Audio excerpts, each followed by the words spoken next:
So I feel like we're going to get started. Welcome to Marketing Automation. Welcome to Denver Biz Tech Expo. This is always a good day. So my name is Erik Wolf, and we're going to be talking about all kinds of small business marketing automation. Before we get started, I do want to call your attention to something that we're doing downstairs at our booth. We're going to be doing complimentary website assessments for folks. You can go downstairs, chat up our team down at the booth. Feel free, if you have a laptop, to go ahead and use the URL here while we're doing this session. And we're going to be getting you all kinds of really good information about your websites, where you stand competitively, tips for improvement, all sorts of good stuff. So my name is Erik Wolf. Thanks for coming. Just to give you a little bit of quick stuff about me, not going to go through my whole life history, but I've been a digital marketer for more than 20 years. I've been an entrepreneur for more than 11 years. I own 2 businesses. I've started businesses, I've bought businesses, I've owned B2B companies, I've owned B2C companies. I'm not telling you guys all this because I want your approval, or not just because I want your approval, but I want you to trust me. I have been doing this a long time, and I know my stuff, and I really want you guys to feel like we've got a little thing going here, and you can trust me to guide you in the right direction. A few ground rules before we dive right in. Number 1, please suspend your disbelief. You can do marketing automation. Marketing automation is actually for everybody now. Don't feel like this is out of your reach, or that I'm going to tell you a bunch of stuff that you're never going to be able to implement. You will leave this presentation with the ability to do more work in less time and drive more results from that effort. And the other promise that I make you is that everything that I show you will only cost you overhead of $200 a month or less. So not expensive, actually effective, all good things. Rule number 2, questions are great. Feel free to ask questions. I want this to be kind of a safe place where we can express ourselves.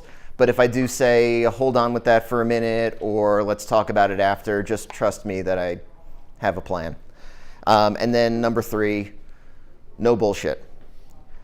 This is an absolute 100% no bullshit session. I'm not going to do anything that can't be done by somebody else. And if you guys think that I'm pulling your leg, please challenge me, because it's my job to prove that what I'm telling you is actually true. Our agenda is going to be pretty simple. Number 1, going to talk about what automation is and what it's good for. We're going to talk about the tools that we use for automation. I'm actually going to walk you through a real live demo. We're actually going to do stuff, and whatever time we have remaining at the end, which should be a pretty decent amount, we'll use for open discussion. So automation sounds complicated, and sometimes it even looks complicated. If we were to take this Rube Goldberg machine and turn it into sort of the marketing automation equivalent, it might be something like this. This isn't complicated. We're actually going to do this in this session 100% from start to finish. So just to give you guys, that's the goal. That's what you're going to get out of this. You're actually going to see how it works. One other disclaimer that I want to make before I jump right in is that we are big believers at our company in the power of WordPress. We have been developing on WordPress for about a decade. We believe that WordPress, unless there's a strong business case not to use WordPress, that should be your platform of choice. WordPress powers more than 28% of the entire internet now.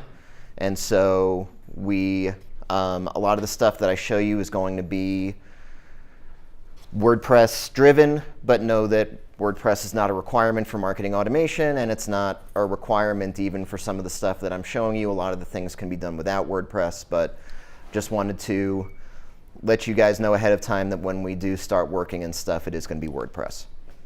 So what is automation? Well, automation is essentially a method for creating efficiencies, for removing double work and manual labor from the marketing process, which as a small business can be fairly intense. Marketing automation is everything that Ron Popeil ever promised you. Set it and forget it. When we do these campaigns, basically what we're creating is a workflow that can be used over and over again in perpetuity. We set it, and it keeps on going as long as it's set. It's kind of a brilliant thing.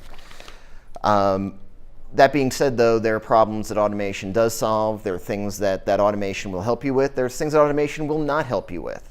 So we're going to go through just some of the things that automation is really good for and some of the things that automation is not good for. So first of all, it's great for qualifying leads. It's great for helping you gather better data. It's great for keeping people engaged on their terms, right? We have automated processes that check in with folks for us. They get to tell us if they're interested. They get to opt out if they're not. It's a beautiful thing. Helps us segment our leads, helps us better tailor specific content and specific messages to specific people. Helps us create upsell opportunities, helps us get deeper insights into all of our online interactions with folks. And of course, it does eliminate a lot of inefficiencies and eliminates a lot of double work. So somebody contacts me on the website, I need to get them into Salesforce, I want to get them into MailChimp, I want to notify my sales team that we have a new lead. Well, why do I have to do 3 or 4 different things? They should all just happen automatically at once. Automation is great for that, and we're going to show you how to do it.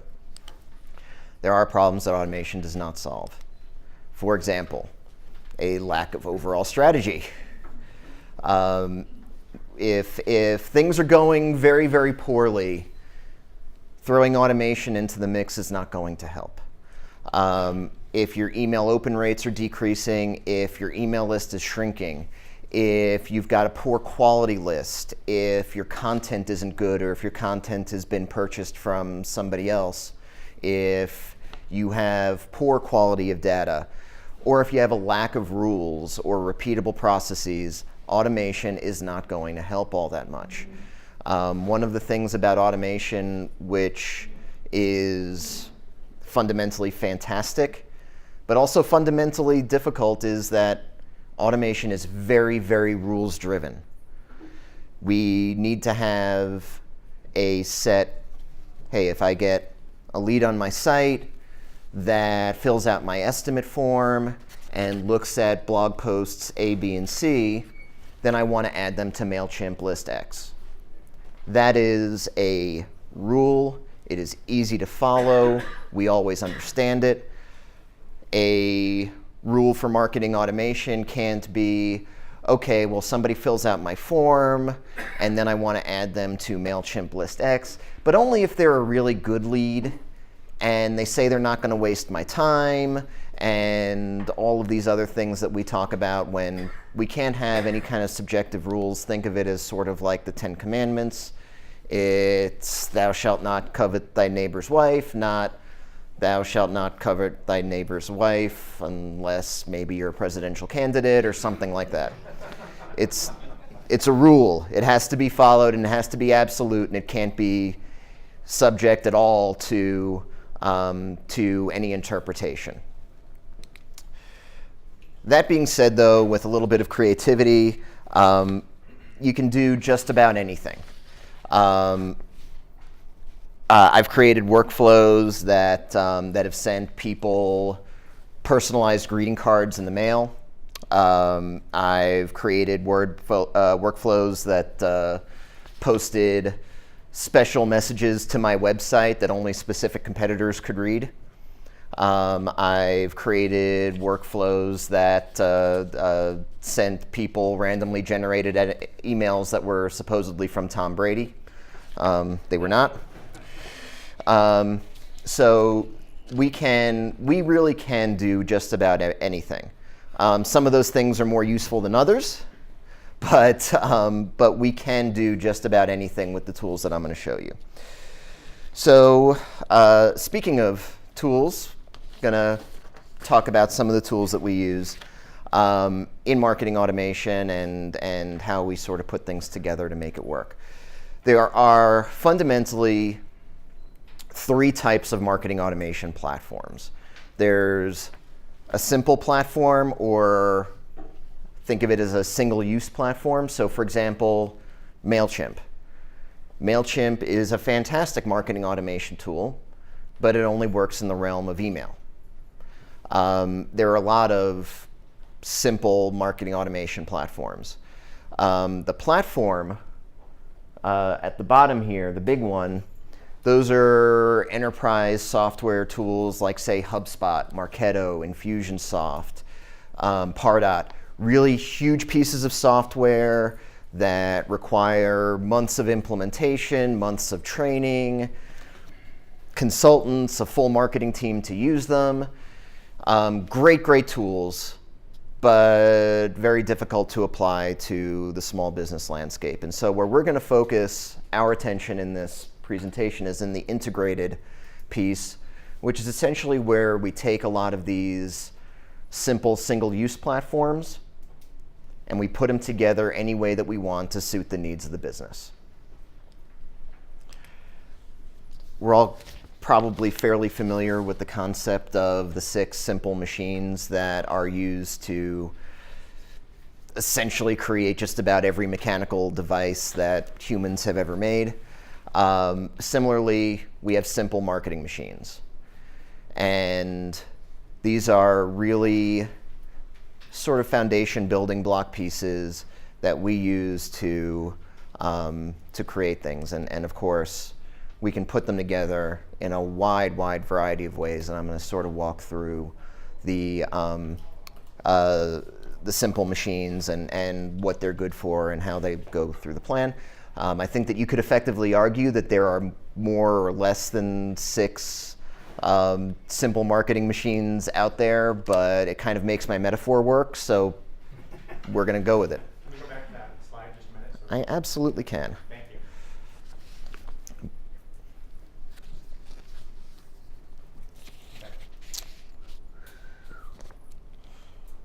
Everybody good? Any questions so far before I go a little deeper down the rabbit hole? All right. Don't say you didn't have your chance. All right, so forms. Forms are our primary point for collecting data from people, and yes, forms are boring and people don't necessarily enjoy filling them out. Yet we do every single day, and whether we want to use them or not, our online marketing really depends on them in a lot of ways. They're obviously primarily used for data collection. It's also very easy to use forms as sort of the basis for the start point of an automated process. Content is the fuel. Everything that we do essentially runs on content. We need it for our emails, we need it for our blog posts, we need it for our landing pages. Everything that we do runs on content the same way that humans run on food and that Chiefs fans run on delusion. Content is the fuel that we all depend on. So it's super important. Obviously, a lot of people get irritated by content or made uncomfortable by content because it takes a long time to create. Tip, we love using things like podcasts, webinars, conference calls, interviews. I am creating content right now, as you guys may have seen from the camera and the microphone, doing things live and doing things that are spoken rather than written can be a very time efficient way to create content. And you know what? It's every bit as good as writing a 900-word blog post. It's just a different way of communicating, and we all have to find the media that we are most comfortable using when we communicate and what we can actually create, because none of the stuff that I show you is going to be of any sort of use if you can't create the content that's going to drive it. Lead tracking is probably one of the things that I had on my list that you guys might be the least familiar with. It's a really crucial piece of the puzzle, because what we're doing is we're using lead tracking sort of like our surveillance system on our website, helping us essentially follow people around, try to figure out what they're interested in, figure out what makes them tick, and how we might market to them better. The question that I get most frequently about lead tracking is, okay, well, if all I'm doing is monitoring people on my website, how is that different from Google Analytics? Fortunately, I have a very simple visual that you can't unsee. In analytics, we're looking at a population of people in aggregate. We're looking at trends. We're looking at what's popular. We're looking at what's not popular. We're looking at how people are moving through our website in aggregate. Lead tracking, we're only concerned with one person at a time. What is this guy doing? What is he interested in? What is he looking at right now? Those are things that lead tracking tells us. Yes, sir. Can you offer some suggestions for tools for WordPress to do lead tracking? I most certainly can, and actually we'll show you some. Yes. And when you say you're just matching an IP address to a web form, in other words, Well, we're matching an IP address to the IP address is actually a really lousy way to do it. right. There's no perfect way to do it at this point, but with the way that all businesses have migrated to being very, very mobile workforces, going by the IP address is basically useless, and so we prefer to use cookies. Now, where that becomes imperfect is that my website will identify my behavior using my phone and my behavior using my laptop as potentially being different people. And so that's not perfect either, but it's still better than going by the IP address, because on any given day, my IP address may change 4 times. I mean, on a day like today, my IP address is probably going to change 5 or 6 times, because I'm going to be jumping around different networks the whole time I'm here. Any other questions? And we're going to show you this stuff, but we track people, whether they're people who filled out forms or not. We track people who are anonymous as well, so that when they become people who, say, fill out forms or click through from an email campaign or check out in WooCommerce or something like that, that we can identify them after the fact and get their whole history. That's sort of an important thing. So, but yeah, what we're doing is we're matching up people who look at your website, ultimately with actual names and email addresses, and we're watching their behavior on an individual basis, segmenting them based on what they do, and creating workflows based on that. Yeah? On average, how long does a cookie last? Is it a 30-day, 90-day? That's a really good question. So how long? Now, a cookie has to have an expiration, as you probably know because you asked the question. However, that expiration can be impossibly far in the future. It's really up to the developer to decide how long that cookie lasts. The practical life of a cookie beyond that is usually fairly long. And we can talk about ways that we refresh cookies from people who, say, dump their browser or get a new computer, but we can actually get people back after, if there is a gap, just to toss that out there as well.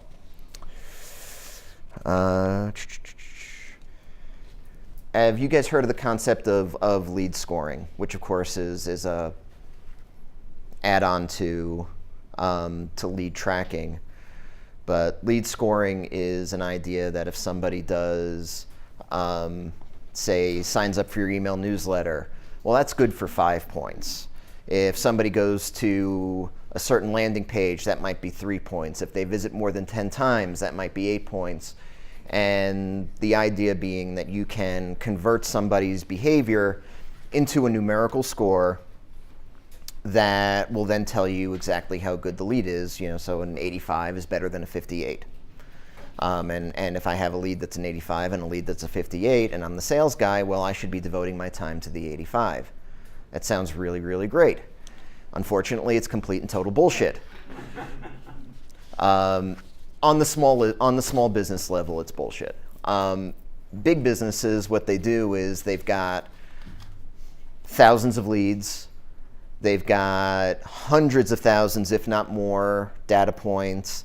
They've got a team of business analysts, and they're actually creating the algorithm that says, hey, that signing up for the email newsletter, that actually is 3 points. Or maybe it's 2.8 points.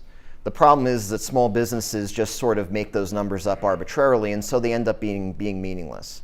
And so if, according to math, there's no actual difference between an 85 and a 58, then you're actually at the point where your salesperson would be better off prioritizing their leads by a coin flip rather than using the lead scoring algorithm. And that's the issue that we run into with a lot of small businesses that get sold big automation packages. They focus on lead scoring because they want the lead score to do the work for them. I'll show you how we sort of try to approach segmentation instead, and it tends to make a little bit more sense than trying to convert something to an arbitrary number. All right, so we kind of diverged on lead tracking for a little bit, but going back, we'll talk about offers really quickly. Obviously, offers are what you use in your emails, in your landing pages, in your ads, and everything that you do to essentially filter out the people who are interested now from the people who are just interested in general. And so when we're trying to convert somebody from somebody who's on our mailing list to somebody who we're actually writing a proposal for, having great offers is something that we can obviously use to help get somebody over that hump and get them engaged. If anybody has questions about how to create offers, we might have time to do that later. We can talk about it after, but offers are definitely one of the simple machines that we use. Email is the thing that everybody hears about when they hear marketing automation. Email, email, email. And you know what? Email is great. It's probably the most affordable and highest ROI for anything that we can use to stay in touch with people and keep them interested. The number's a little bit out of date now, but a marketing survey a few years ago found that every $1 invested in email marketing yields on average about $43 in ROI. Email marketing is completely useful. However, the disservice that we sort of do to ourselves as we're thinking about emails, that we're always thinking about newsletters. When somebody says email marketing, the first thing that pops up is one of those terrible newsletters that you get 100 times a day.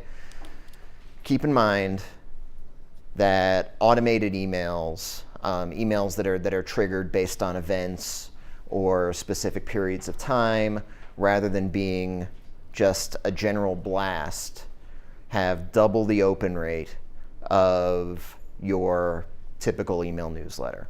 So this is where the money is in email marketing, not in sending that monthly, this is what's going on at our company, and this is our employee of the month, and all that other stuff, which is nice, but doesn't make money. Yes? What are the projections for email in the future? Is it going to stay strong, or are we still pumping a lot of money in IT? There isn't, until there's a substitute for email, I think that the projection is that we're just going to keep on using it.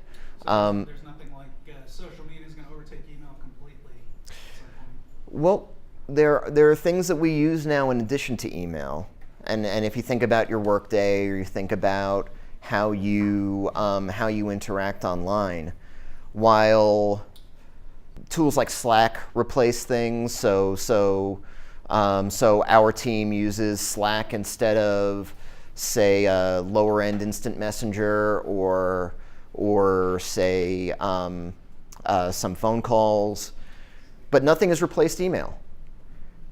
Not 100%. There are things that have helped us use email less, like Facebook, like Slack, but we still use email. We use it every time we buy anything online. Our customers contact us via email. It's still here. So it's still more effective than social media at this point in time? For direct marketing, yes, absolutely. Social media, now consider the difference between advertising and direct marketing. Social media is advertising. Email is still direct marketing. And it's still, and you can get more with social media if you're smart than you could, say, 5 years ago. Now we actually have that path that says, hey, if I invest $1,000 in a Facebook campaign over the next 4 months, I can expect to have measurable results from that. And getting to that measurable results page was hard in, say, 2010, 2011. It was sort of a black hole. It's like, no, you do social media and then people love you and people like you. And so we know that doesn't necessarily make us money that way, but we do know that we can invest money in Facebook campaigns and get something for it. But $1,000 spent on Facebook and $1,000 spent on email, I mean, the scale of those things are completely different, and you're going to get more from the email for that money. Doesn't mean don't use Facebook, but it's not going to replace email. Yeah. What about texting? How does that fit in there? Because more and more people are putting cell phone numbers on business cards. Yeah. Texting is great for certain things. Number one, there's still that I can send people 3 emails and they'll probably be okay with it. If I send somebody 3 texts, that's an entirely different mental thing. There's definitely a place for text in the stuff that most of us do. There's a place for it even in B2B now, where there really wasn't a couple of years ago, because now even corporate folks are using their cell phones and they're working at home more and they're traveling more, and so that mobile device is really becoming the entry point. But there's that weight that a text has to be important. If you're texting me, it better be important.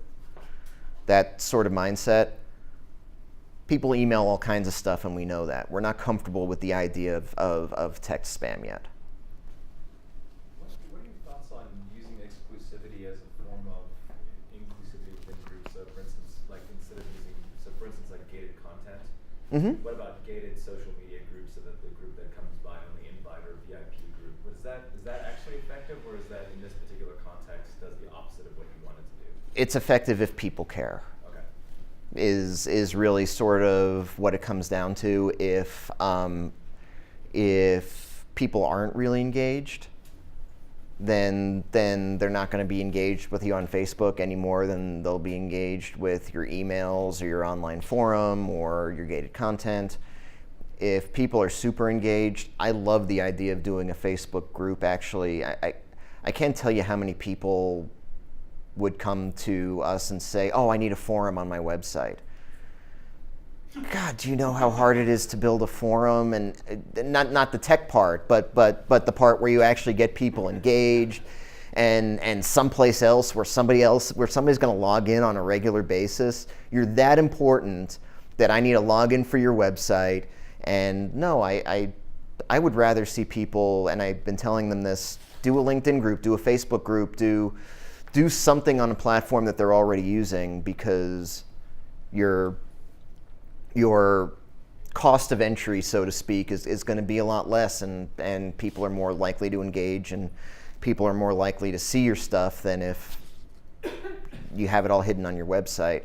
But that being said, if a Facebook group is going to be successful, people have to be just super engaged. It has to be something that they actually care about.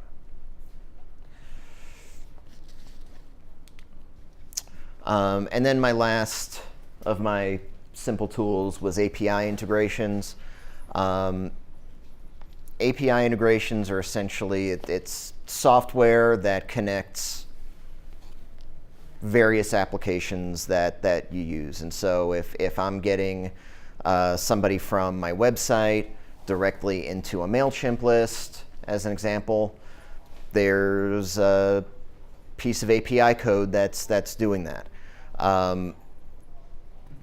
Fortunately, we don't have to pay developers tons and tons of money anymore to write API integrations to make the software we use talk to each other.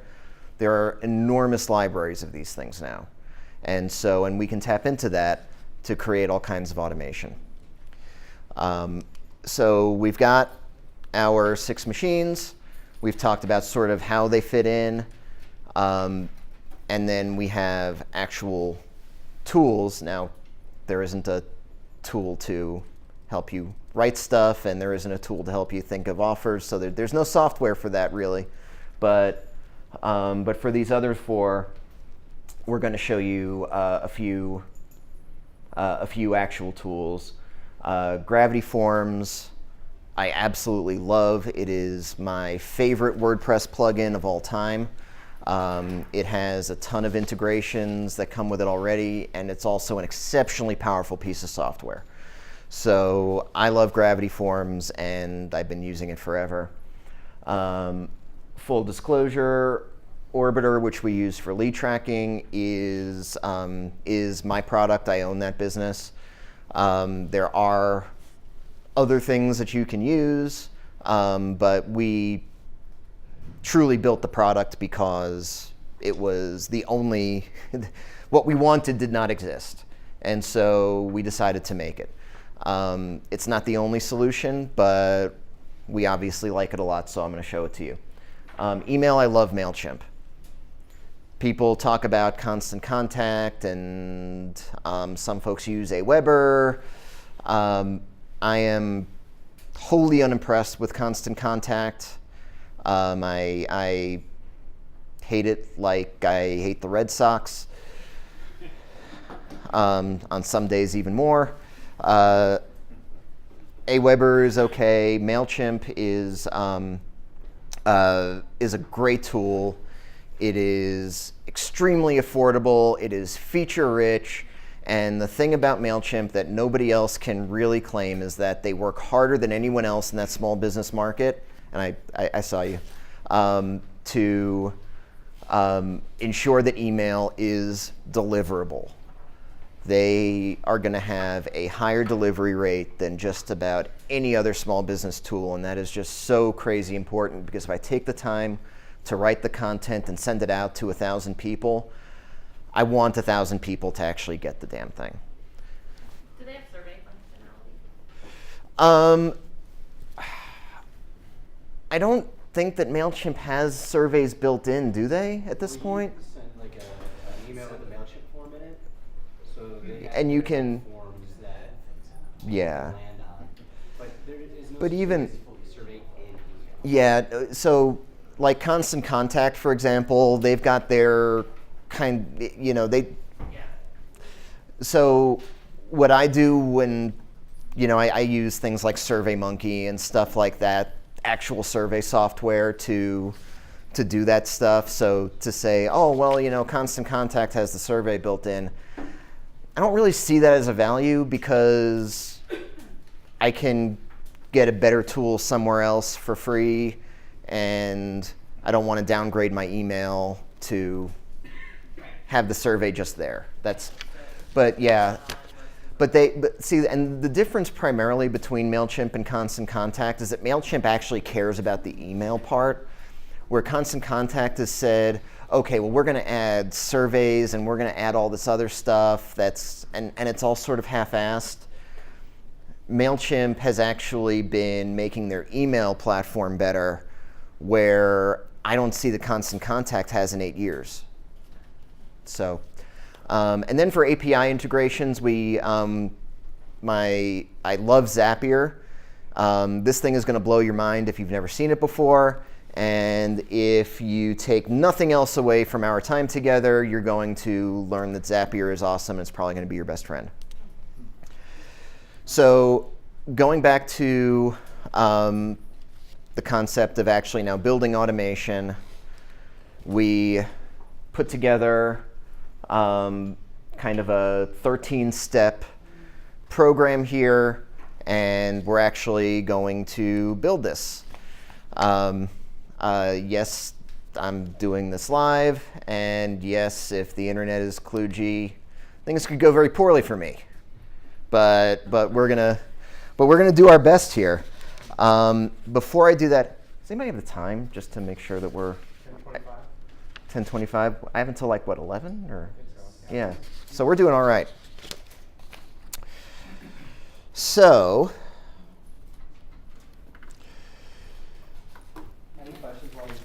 Yeah, I'm just going to switch.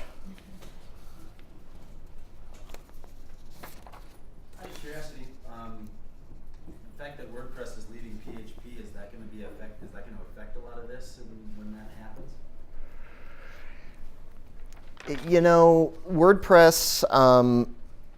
WordPress knows where their bread is buttered, and they know how many installs they have on all these. They're going to have to work. No matter what they do with their technology going forward, there is no scenario where WordPress stops working with your generally available Linux host. It's always going to be okay. And they know their plugin market, they know their theme market, they know. So we're gonna have to make the assumption that WordPress continues to work no matter what they do to the platform. And they've done some wacky things to the platform. Don't get me wrong, but they have never in all of the years of being above 20% market share, they've never done anything that made their software unable to work with some backwards versions. They've within reason, but they've never done anything that even in the jump between 2.8 and 3, which was probably the biggest WordPress jump ever, you could still use a lot of your old WordPress software and things like that. So it worked. And I'm going to assume that it's going to continue to work. So, step one in our thing here is that we've got leads that we're gathering from a booth at a trade show conference. We're doing this exact thing downstairs, and we've got a fictional company, and we're going to assume that they've got a fictional kiosk where people are entering their email address and their name. So we're gathering leads directly into the database throughout the conference, and that's basically step one. We've got a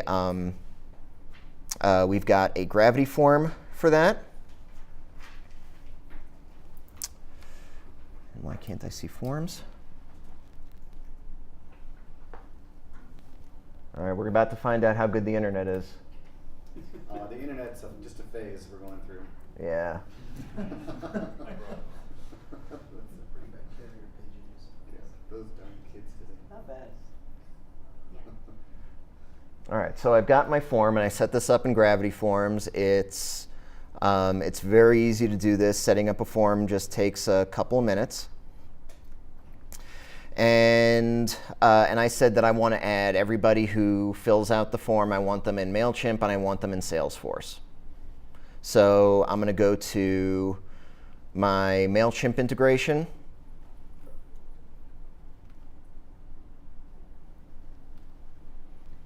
And I'm going to set up a tie between the form and my MailChimp list. I'm going to put them on the list, trade show kiosk signups. And through the API, it's pulling my lists, and I'm just going to match up the fields. These are my... That wasn't me. I didn't do it.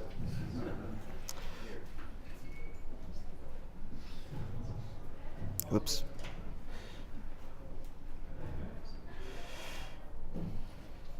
And Most people turn off that double opt-in checkbox. That means it's going to send a confirmation email to somebody to opt into the list. it's... Don't necessarily check it. MailChimp likes that because somebody who says twice that they want to do something is better than somebody who only says that they want to do it once. Where we typically will not use a double opt-in unless it's a situation where, say, for example, we have like a coupon or something like that where you're going to get something really great in order to, in exchange for this email address. And so in that case, we might do a double opt-in just to really make sure that that list is super high quality and make someone jump through an extra hoop to get that really great prize. But totally not necessary in most cases. And so now that's all set up. And from now on, everybody who fills out my form, they're going right to MailChimp, and it's a beautiful thing. I'm going to do the same thing with Salesforce. I have a Gravity Forms add-on for Salesforce. And as soon as I do the exact same exercise, just matching up my fields, name last, phone, yeah, it's already matched them. And so now I'm done with that. And so now in real time, as people fill out my form at my kiosk downstairs, automatically in MailChimp, automatically in Salesforce, and it's awesome. So that was the next step in our process. Step C, we want to send an email blast to our list of people who signed up at our booth. I'm actually going to change it. Let's say it's a multi-day conference, and instead of just hitting everybody else the next week, I'm going to say, hey, if you sign up with me today, I'm going to send you an email tomorrow. If you sign up with me tomorrow, you're going to get an email the day after that. And I can set that up with MailChimp autoresponders. We have a tie-in with between Orbiter and MailChimp that lets you actually just create MailChimp emails right here in WordPress.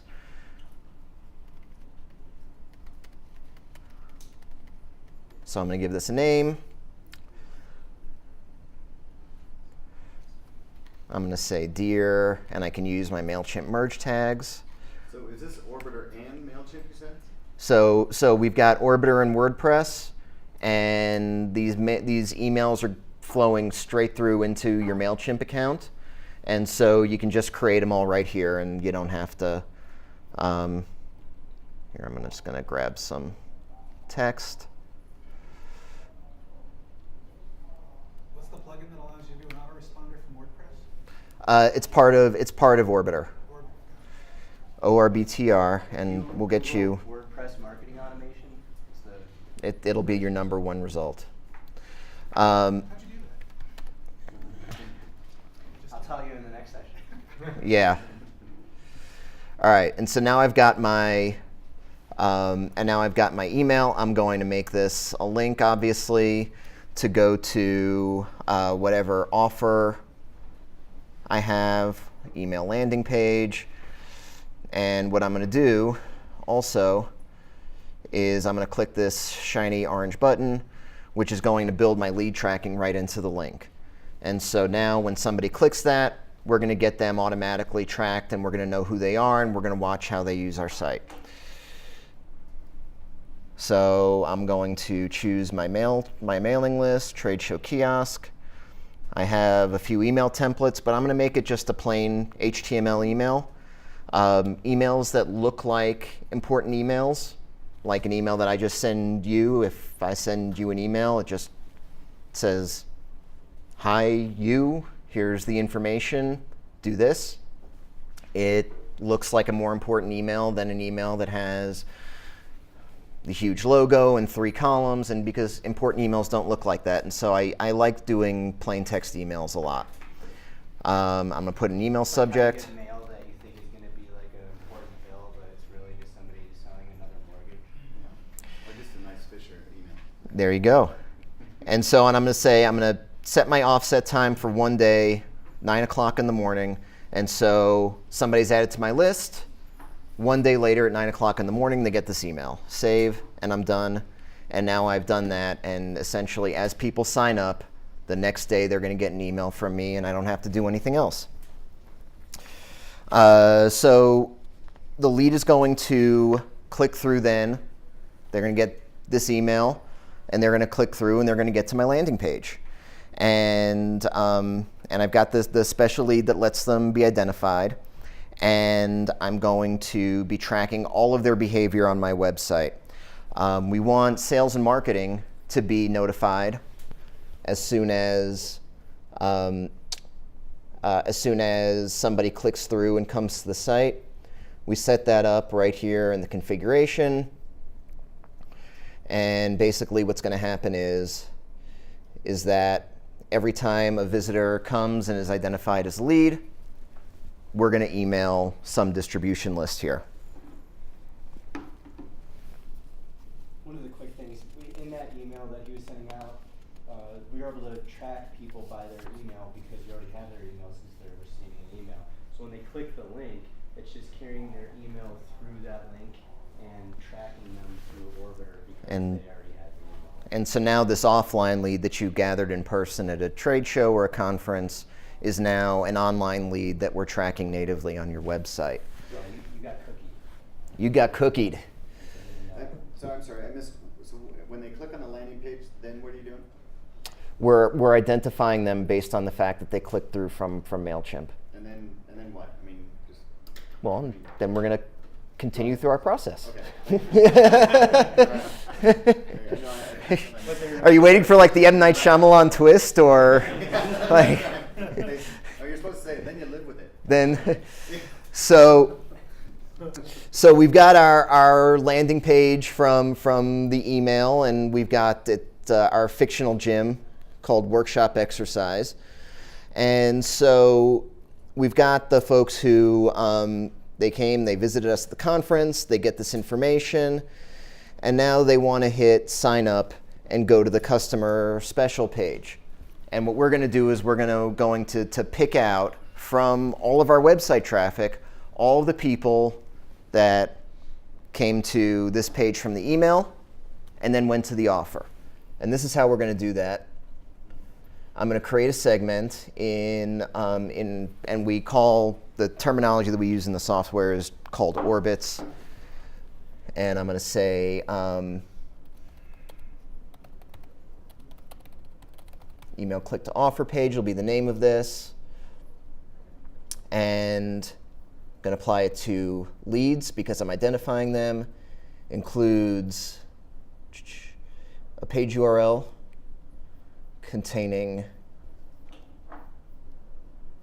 where's that landing page?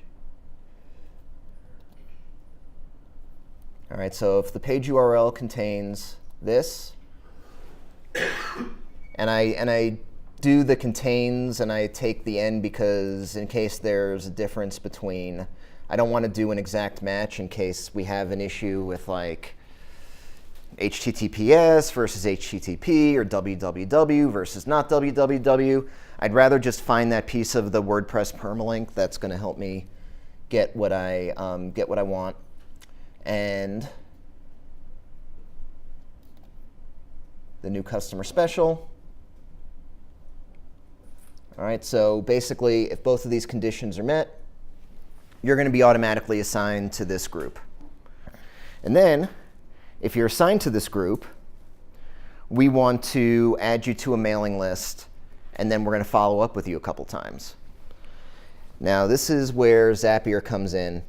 And Zapier, this is so amazing. I can't tell you how excited I get about this stuff. So Zapier connects. So when you use Zapier, you're using a library of like 800 APIs. And so WordPress, Orbiter, Facebook, MailChimp, Salesforce, Evernote, Google Docs, there are a million tools that we use every day in our businesses that hook into this natively, and we can put them together however we want. And so I'm going to say, oh, wait. Sorry. I want the other one. Okay, so I've got my account. I set it up once. I use it over and over again. And I'm going to choose that orbit that I just made. And new, that means that they were somebody just got added to that. And so if somebody just gets added to this,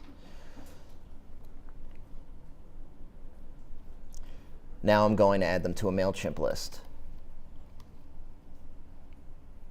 I'm going to add or update a subscriber. Real quick thing, the reason we're using Zapier to move somebody to a new list in MailChimp is because before, when we had the form itself was natively integrating with MailChimp, so it was able to send somebody to the list.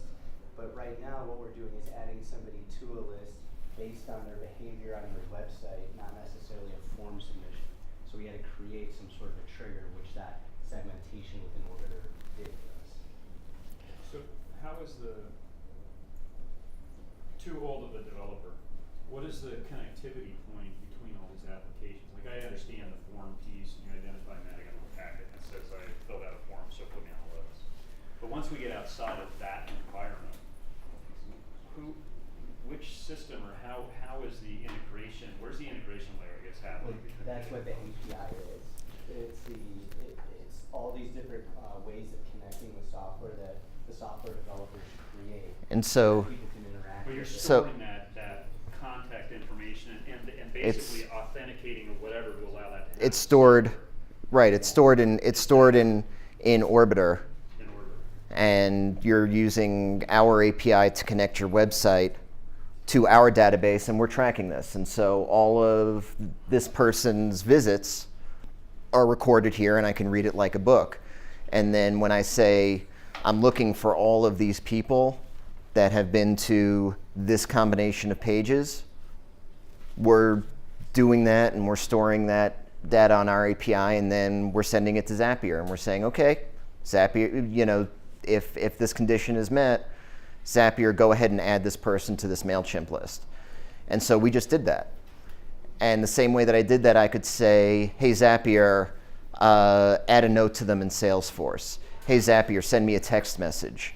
Hey, Zapier, I want to send this person a greeting card in the mail if they meet these conditions. And so we can do all of that. All we need is the data gets stored, and then we can leverage that in a lot of different ways. Yeah, go ahead. Suppose my WordPress site goes down for a couple days and I've got some things scheduled to go. Will they still go through Orbiter? Well, if MailChimp says send an email, it's going to send the email. Okay. I'm just wondering the dependency between the WordPress site and Orbiter, and if there's. I can draw you, if you really want to know, I could draw you a picture, but the WordPress site is essentially an admin interface. The data that we're storing is stored via API. The connection to MailChimp is via API. And so WordPress is basically just the remote control that makes the car work. Okay. Does that make sense? Yep. The thing about using multiple platforms is it does have that decentralized aspect that if one platform fails, all your other stuff is still going to go on as usual. Right. Here, and actually, I'm going to skip the test because I know it's not going to work. Okay, so now I name this.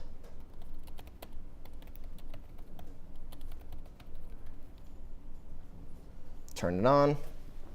And now that's going to happen automatically. The behavior on my website's being monitored. And as soon as somebody does those two things, they're going on this drip list. And so now what I want to do is I want to have automated emails that go out 2 days and 5 days. I'm only going to do one because it's exactly the same process. But I'm going to make a new autoresponder.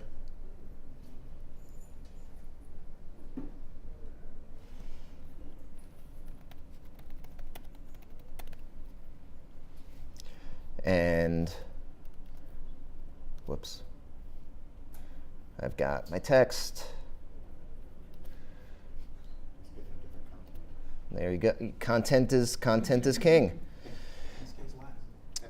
And again, I can use MailChimp merge tags and all that. But the important part is that I'm going to choose my mailing list. I'm going to choose my mailing template. I'm going to put in an email subject, and I can use my merge tags in MailChimp merge tags in the subject as well, which is nice when you have a personalized subject. Random question. Is Zapier the one that's maintaining these APIs, or are these submitted ad hoc by the actual apps themselves? And Zapier is Some of them are built and maintained by Zapier, but they've grown from 150 or so apps to 700, 800, based primarily, like most of that growth over the last 2-3 years has been on the backs of developers, from the actual software platforms, because as Zapier gets adopted, they want their stuff on Zapier, and so they get submitted. And so this is going to go out 2 days after they're added to that drip list at 11 o'clock in the morning. Now that's done, and I would repeat the process to send another one out, say 5 days later. And then the last thing that I'm going to do is, so the lead is going to now complete that online purchase. And so we want a couple of things to happen when they do that. We want to obviously identify that, and then we want to have that person removed from the drip list so that we stop bothering them to take advantage of an offer that they're already taking advantage of. And we want to add them to a different customer mailing list. And so what I'm going to do there, I'm going to go back, I'm going to make a new orbit to identify the behavior of actually checking out. And what happens is that when they fill out, so I've got my new customer special page, somebody fills out this form, and they go to a page that thanks them for signing up. And so I know that anyone who goes to this page has just cashed in on this offer. And so anyone who has been to this page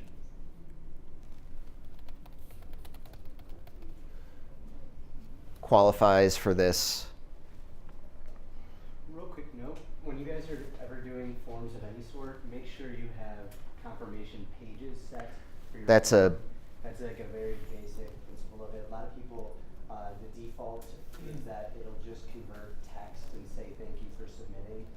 When that happens, that creates a lot of problems for anybody who ever wants to help you on your website, because There's no way in other platforms such as Google Analytics or wherever else to see somebody's behavior change from the checkout page to a thank you page. It just stays on the checkout page that whole time. So just really important in general, fundamental thing to just always have confirmation pages set.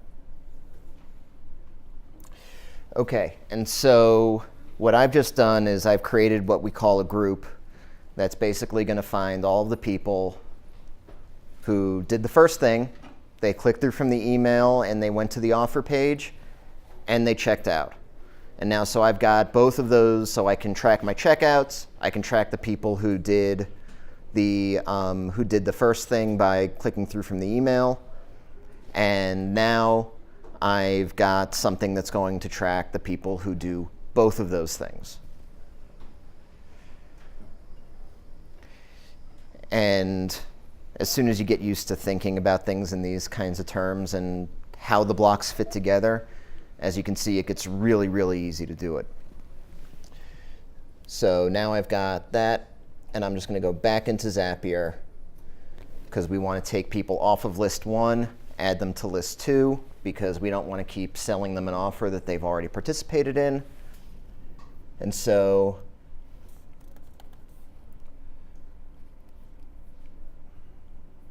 I'm going to say when somebody is added to this group,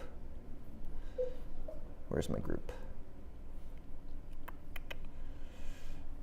Okay, so somebody is newly added to this group. I'm going to go to MailChimp.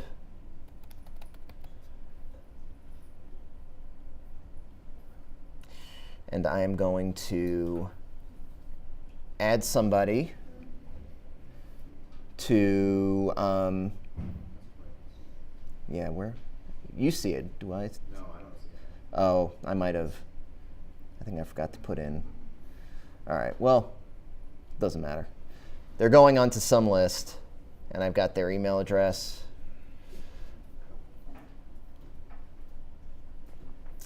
And then I'm going to have a separate step. Whoops.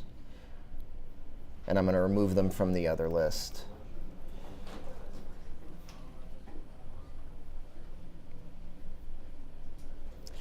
And so now this whole thing that I promised you would be done is in fact done.